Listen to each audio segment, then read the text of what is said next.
In January 1970, British rock band Free recorded a song that would transform them from teenage hopefuls to global rock stars virtually overnight. That song was, of course, All Right Now, and this is the fascinating tale of how that song came into existence. Free were formed in London in 1968.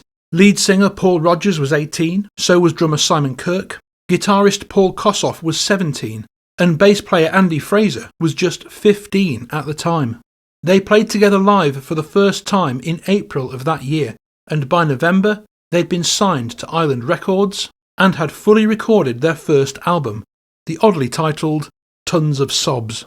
It came out in March 1969, but despite Free opening for The Who that year, they didn't quite break through and their debut album flopped in the UK. It made the tiniest of splashes in America, where it entered the Billboard charts at 197, but really, it didn't do much anywhere else. As a band, however, they were just getting tighter and tighter, out on tour all over England, week in and week out.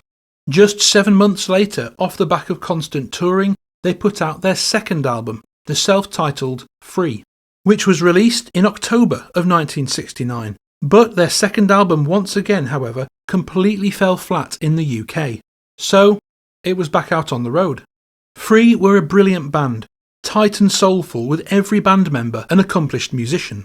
A good-looking, golden-voiced frontman, a blues-playing prodigy on lead guitar. On paper, it seemed like they had everything they needed for success in that era, but there was still something missing. There was still something that just wasn't quite clicking. That same year, 1969, after their second album had come out, Free were booked to perform at the Students' Union at Durham University, in the northeast of England. That's here in this building, Dunelm House, where they were booked to play in the massive Fonteyn Ballroom on the bottom floor. Bassist Andy Fraser recalls, "We'd driven up there on a rainy Tuesday. It was cold and miserable, and we got there in a pretty foul mood, to be honest. And then we saw the audience. It was a venue that could hold 2,000 people, but there were only about 30 there, and those 30 were all off their heads on Mandrax. It was pretty grim. But of course, we went on anyway." And the lack of a proper audience was not the only way in which the stars didn't seem to be aligning for Free that night.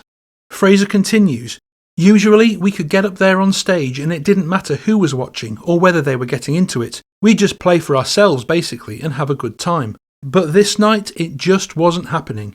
We absolutely sucked.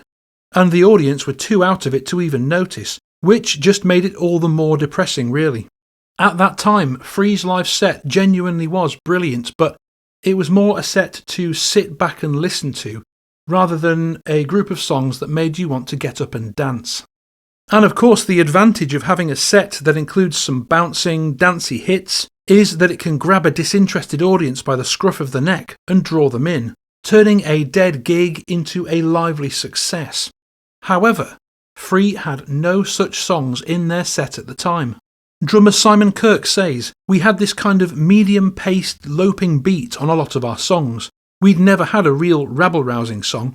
So at the end of this gig, we played our set, and we hadn't even left the stage when the clapping died down. And to cap it all, we had to walk through the audience to get to our dressing room. It wasn't at the back of the stage where we could do a quick exit." Free finished their set to a tiny smattering of half-hearted applause in an almost empty hall. They then walked through the disinterested audience in clanging silence and took refuge in the dressing room, bitterly discouraged. In that dressing room, however, apparently there was a piano, and youngest band member Andy, the bass player, sat down at it and began singing and playing this refrain meant basically to encourage and comfort the band after such a rubbish gig. He picks up the story saying, "Afterwards, in the dressing room, there was just this horrible silence, a really bad atmosphere. So, to try and alleviate the tension, I just started singing, 'All right now, baby, it's all right now,' over and over, kind of like a parent trying to G their kids along. But it worked. The rest of the band started tapping along, and so I thought, we're onto something here." In that dressing room, right after the gig, frontman Paul Rodgers also realised that a huge part of the problem was their set. They needed some more upbeat numbers. Drummer Simon Kirk says, "We go back to the dressing room and say, fucking hell guys, we need something with a bit of pep, a bit of zest."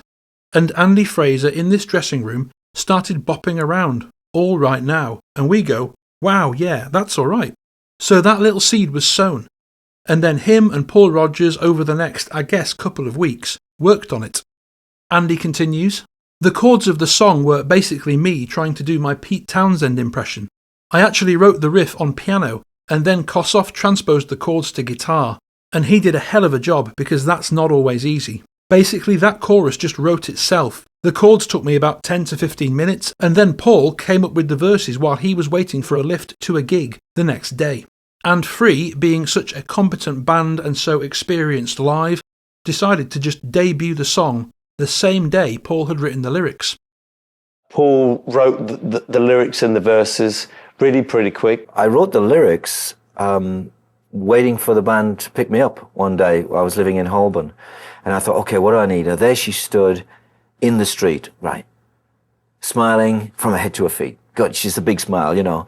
I said, "Hey, what's this? Maybe she's in need of a..." You know, it just flowed out like that. And I had it, really, then, right there. And I wrote the whole thing out.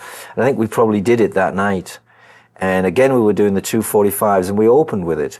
And there wasn't too many people in at that point in time. There was probably a handful of girls got up and started to dance, you know. And towards the very end of the evening, which would have been some 2 hours later,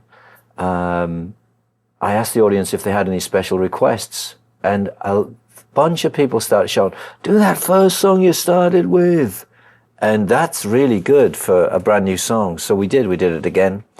And I felt then, this has probably got something. And Simon Kirk confirms it seemed like, at last, they had found their game-changer song, and they continued to road test it live.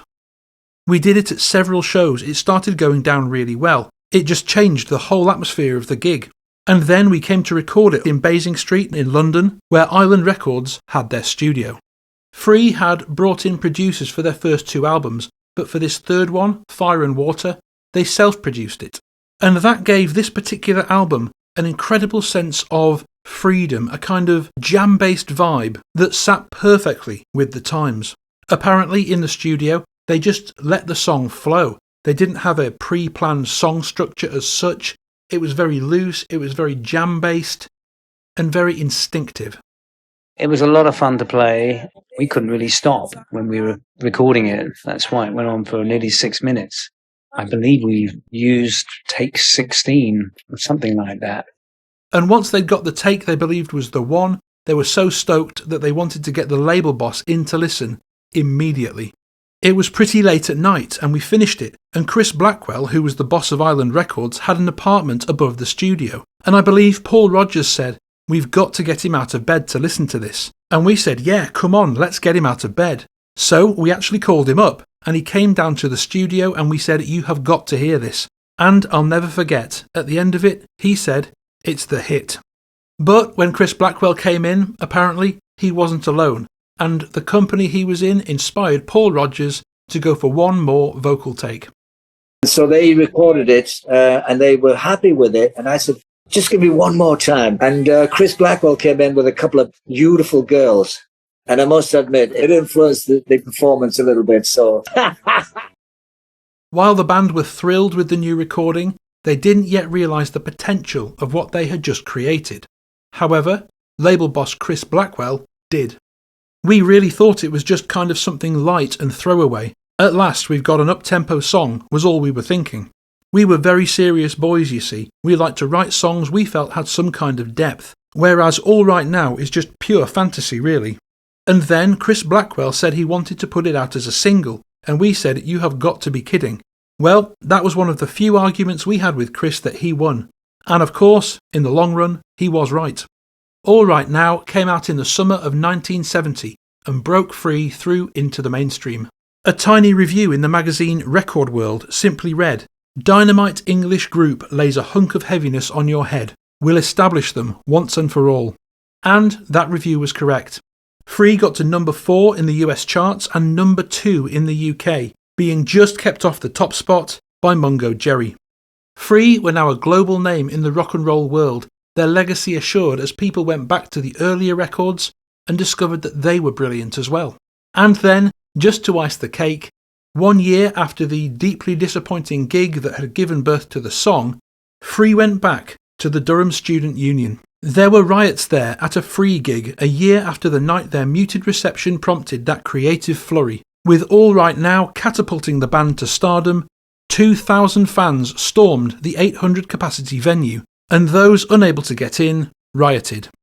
We had this huge worldwide hit, and suddenly we're playing different countries. We're going to Japan, Australia. We'd only been together maybe 2 years, and we were rocking. And I hear it today, 55 years later. Wow, yeah. That was a great song.